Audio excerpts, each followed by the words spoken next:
HSC পরীক্ষার খাতা দেখা নিয়ে গুরুত্বপূর্ণ সকল আপডেট তুলে ধরছি। পরীক্ষার খাতা কিভাবে মূল্যায়ন করছে, পাশের হার কেমন, ফেল কেমন করেছে, শিক্ষকরা এ ব্যাপারে কী বলছে, যারা কিনা পরীক্ষক হিসেবে দায়িত্ব পালন করছে, প্রধান পরীক্ষকরা কি বলছে, আজকের ভিডিওতে আমরা সেটা বলবো। কোন সাবজেক্টগুলোতে রেজাল্ট মোটামুটি খারাপ বেশি, কোন সাবজেক্টগুলোতে ভালো রেজাল্ট করেছো সেটা নিয়ে আলোচনা করব। আমরা কয়েকজন শিক্ষকের সাথে কথা বলেছিলাম, বিশেষ করে যারা কিনা বর্তমানে গ্রুপ সাবজেক্টের খাতা মূল্যায়ন করছে। ইতিমধ্যে বাংলা, ইংরেজি, আইসিটির খাতাগুলো মূল্যায়ন করে সেগুলো বোর্ডের কাছেও নম্বর প্রধান পরীক্ষকরা পাঠিয়ে দিয়েছে, কারণ সেগুলো অনেকদিন আগে পরীক্ষা হয়েছিল। এখন তারা নতুন করে যে মূল্যায়ন করছে গ্রুপ সাবজেক্ট, সেক্ষেত্রে তারা যে কী কী খাতা পেয়েছে, কী কী খাতা কীভাবে কী মূল্যায়ন করছে, সেগুলো তোমাদেরকে আমরা একটু ক্লিয়ার করছি। এবং কিছু খাতা কিন্তু অন দ্য ওয়েতে আছে, যেগুলো শিক্ষা মন্ত্রণালয় থেকে, শিক্ষা বোর্ডগুলো থেকে শিক্ষকদের নিকট পাঠাচ্ছে। আবার কিছু খাতা প্রধান পরীক্ষক দেখছে, সেগুলো বোর্ডের কাছে পাঠিয়ে দিবে। এটা কিস্তি বাই কিস্তিতে পাঠানো হয়, মানে এই ডেটের মধ্যে প্রধান পরীক্ষকের খাতাগুলো পাঠাইতে হবে, সেটা তারা জানিয়ে দিয়েছে।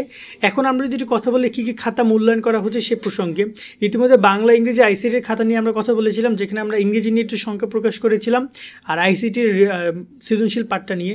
এছাড়া বাকি সব কিছু ঠিকঠাক ছিল। বাংলা অনেক ভালো রেজাল্ট করেছো, ইংরেজির ক্ষেত্রেও রিডিং পার্ট, রাইটিং পার্টে ভালো রেজাল্ট করেছো ফার্স্ট পেপারে, সেকেন্ড পেপারে টাফ হয়েছে গ্রামার পার্টটা নিয়ে। আর আইসিটিতে মোটামুটি খাতায় দেখা যায় যে সৃজনশীলে শিক্ষার্থীরা অনেকেই ঢেলে দিছে, সেটা তোমরা ভালো করে জানো। এখন আমরা যদি কথা বলি তোমাদের, দেখো এখানে আমি আবার বলতেছি, অনেকে বলতে পারবো এই ভিডিওর পরীক্ষার পরে করতেন, বাট আপডেট এখন আসছে তাই এখন দিয়ে দিচ্ছি। এতে করে তোমাদের কোনো সমস্যা হবে না, পরীক্ষা তো দিয়েছই। এতে করে তুমি সাবধান হয়ে সামনের পরীক্ষাগুলো আরও ভালো পরীক্ষা দাও, যে সামনে যে একটা দুটো পরীক্ষা আছে। ফিজিক্স ফার্স্ট সেকেন্ড নিয়ে কথা বলবো, তোমার এখানে কথা বলবো হিসাব বিজ্ঞান প্রথম দ্বিতীয় নিয়ে, যুক্তিবিদ্যা প্রথম দ্বিতীয় নিয়ে, ভূগোল নিয়ে কথা বলবো, রসায়ন প্রথম পত্র নিয়ে কথা বলবো, কারণ দ্বিতীয় পত্র রসায়ন পরীক্ষাটা হয় নাই।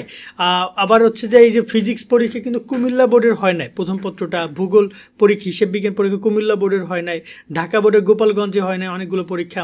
সো সব মিলিয়ে কিছু পরীক্ষা হয়েছে, কিছু পরীক্ষা হয় নাই। বাট ম্যাক্সিমাম যদি বলি যে আমরা মানবিক ও বিভাগ পরিবর্তনের শিক্ষার্থীরা রাজশাহী বিশ্ববিদ্যালয়, চট্টগ্রাম বিশ্ববিদ্যালয় এবং গুচ্ছ ভর্তি পরীক্ষার জন্য নাইট 24 থেকে প্রকাশিত এই কোর্সটি কিনতে পারো। তোমাদের জন্য বেস্ট একটা কোর্স হবে। মাত্র 700 টাকায় বিশ্ববিদ্যালয় ভর্তির জন্য যা যা দরকার সবই তোমরা এই কোর্স থেকে পাবে। 50-এর বেশি ভিডিও ক্লাস তোমরা পাবে, 190টি টপিক ভিত্তিক পরীক্ষা, 20টি মডেল টেস্ট পরীক্ষাও সাথে থাকছে। ভর্তি পরীক্ষার পূর্ব মুহূর্ত পর্যন্ত টানা পরীক্ষা এবং মডেল টেস্ট তো থাকছেই।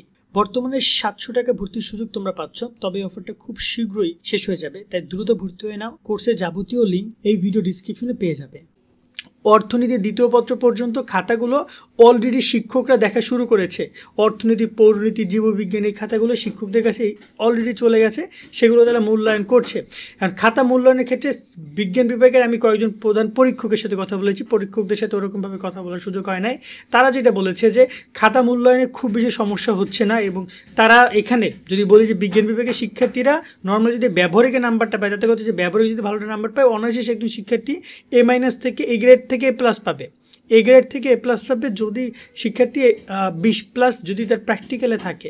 তার মানে বোঝা যাচ্ছে যে সৃজনশীলে তাদের পরীক্ষা সবাই কম বেশি আউট অফ তোমার এখানে 50-এ 40, 35, 40 এরকমের বা এর বেশিও পাইছে অনেকে। সো দেখা যায় বেশ ভালো রেজাল্ট করেছে শিক্ষার্থীরা।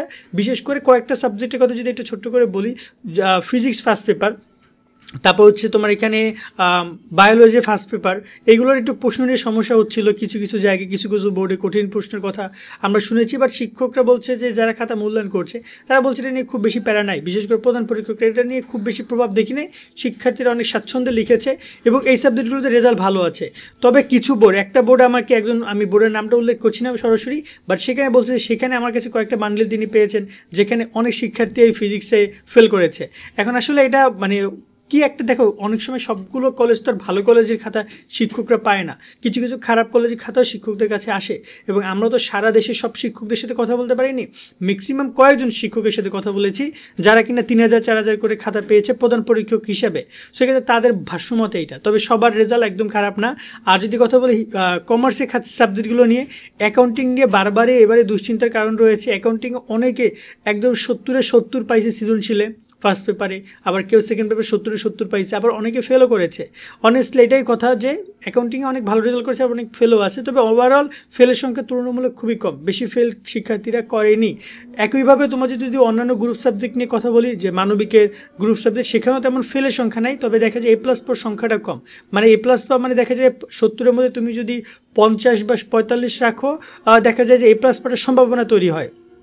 ঠিক আছে, সরি, হ্যাঁ 45 অথবা 55 এর মধ্যে থাকলে তোমার একটা A+ পাওয়ার সম্ভাবনা তৈরি হয়। ঠিক আছে, এখন A+ বা A গ্রেড পাওয়ার সম্ভাবনা তৈরি হয়, সেই সম্ভাবনাটা খুবই কম। রেজাল্ট মানে রিটেন লেখা তো দেখা যায় যে ওরা এক একটা সৃজনশীলে, শিক্ষকরা বলছে এক একটা সৃজনশীলে 6-7 এরকম করে নাম্বার দিছে, যেটা খুবই কম। অন্তপক্ষে 8-9 করে নাম্বার দিলে তাহলে একজন শিক্ষার্থী A+ পাবার কাছাকাছি যেতে পারে। তো এটা হচ্ছে আপাতত তথ্য। তোমাদের খাতাগুলো মূল্যায়নের ক্ষেত্রে যা হওয়ার বাংলা ইংরেজি ICT হয়ে গেছে, গ্রুপ সাবজেক্টে তেমন কোনো ইফেক্ট পড়েনি। অন এভারেজ খাতাগুলো মূল্যায়ন করা হয়েছে। একটা খাতায় শিক্ষকদের পরিসংখ্যান অনুযায়ী 100 খাতার মধ্যে সর্বোচ্চ 8-10-12 জন ফেল করেছে। এটা একটা ন্যাচারাল ব্যাপার, এটা এরকম ফেল করেই। তবে এখানে রেজাল্ট প্রকাশ হলে দেখা যাবে, বোঝা যাবে যে তারা কতটুকু কী করেছে। তবে একটা কথা বলতে চাই, চলতি বছর যেহেতু কোনো প্রকার গ্রেস মার্কের সুযোগ নেই, সেক্ষেত্রে একটা কিন্তু ইফেক্ট থাকবে, একটা ইফেক্ট থেকেই যাবে পরীক্ষায়, এবং সেটা SSC পরীক্ষার মতো এরকম একটা বড় একটা গ্যাপ তৈরি হইতে পারে। সো আমি তোমাদেরকে যতগুলো পরীক্ষা বাকি আছে সামনে, আমি তোমাদেরকে বলবো ভালোভাবে প্রিপারেশন নিও, ভালোভাবে পরীক্ষা দিও। আজকের মতো ভিডিওটা আমরা এখানে শেষ করছি। এই তথ্যগুলো দেওয়ার মাধ্যমে সকলে অনেক অনেক অনেক ভালো থাকবা। আল্লাহ হাফেজ।